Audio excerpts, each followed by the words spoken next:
ঢাকার milestone school and কলেজের বিমান বিধ্বস্ত হওয়ার পরে অনেক দোকানদার খারাপ কাজ করেছে। অনেক দোকানদার কি খারাপ কাজ করেছেন? এক বোতল পানির দাম, আচ্ছা বলেন এটা ভালো কাজ না খারাপ কাজ? জোরে বলেন। আসলে 30 টাকার পানি যারা 600 টাকায় বেচেছে এটি ভালো কাজ করেছে? জোরে বলেন। অসাধু কিছু রিক্সা চালক 100 টাকার ভাড়া 500 টাকা নিয়েছে, কাজ খারাপ না ভালো? এহ জগৎ এবং পরজগতে তাদের নাম থাকবে। জোরে বলেন ঠিক কিনা?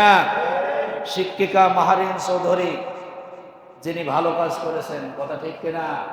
যার নাম ইতিহাসের পাতায় লিপিবদ্ধ থাকবে, যার নাম আজীবন এদেশের মানুষ বলবে, কথা ঠিক কিনা? যেহেতু সে কি কাজ করেছে? জোরে বলেন। ওনার স্বামী ওনাকে জিজ্ঞাসা করেছেন, তুমি তোমার নিজের জীবন না বাঁচিয়ে কেন তুমি এই ছাত্রছাত্রীদের জীবন বাঁচানোর জন্য এত বিচলিত হয়েছে? উনি বলেছেন, এই কলিজার টুকরার সন্তানগুলি তো আমারই সন্তান। একজন শিক্ষক হলো, শিক্ষক হলে সে তার পিতৃত্ব আসনে থাকবে, শিক্ষিকা হলে মাতৃত্ব আসনে থাকবে। জোরে বলেন ঠিক কিনা?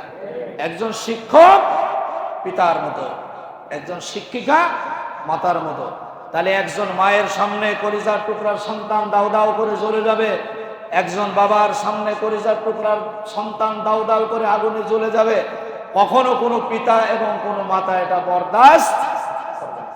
শিক্ষিকা মাহারিন চৌধুরী বলেছেন, আমার সামনে আমার কলিজার টুকরার সন্তানগুলি আগুনে ছারখার হয়ে যাবে, আমি কখনো মেনে নিতে পারবো? পরিশেষে সে তার জীবন দিয়ে চেষ্টা করেছেন এবং ভালো কাজ করে সেই দুনিয়া থেকে শাহাদত বরণ করে গেছে। আল্লাহ তাআলা তাকে জান্নাতে উচ্চ মাকাম দান করুক।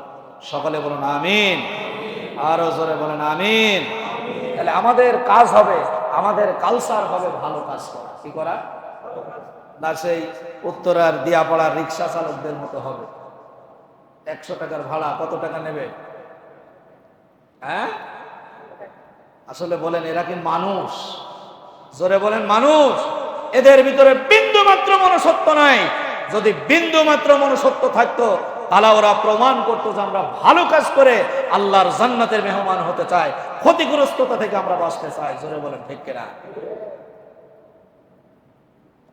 যে দেশের মানুষ মানুষের বিপদ বালা মুসিবত দেখলে 30 টাকার পানি 600 টাকায় বিক্রি করে, সে দেশে কখনো আল্লাহর রহমতের আশা করা যায় না, বরং গজব নাজিলের সংখ্যায় বেশি থাকবে। কথা ঠিক কিনা? সুযোগ পেলেই সৎ ব্যবহার করতে হবে, সুযোগ পেলেই কালো টাকা কামাইতে হবে, সুযোগ পেলেই অনেক অর্থ উপার্জন করতে হবে। আচ্ছা বলেন তো দেখি, বহুত কিছু কামানোর পরে শেষ পরিণতি কি বলেন তো?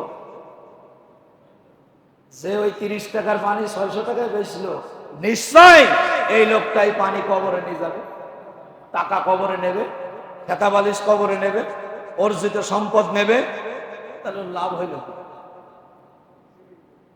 যতই জমি জমি জমি জমি করো, একবার বমি দুবার পায়খানা সেরে যাবা তোমার জীবনের জমি জায়গা। জোরে বলেন ঠিক কিনা?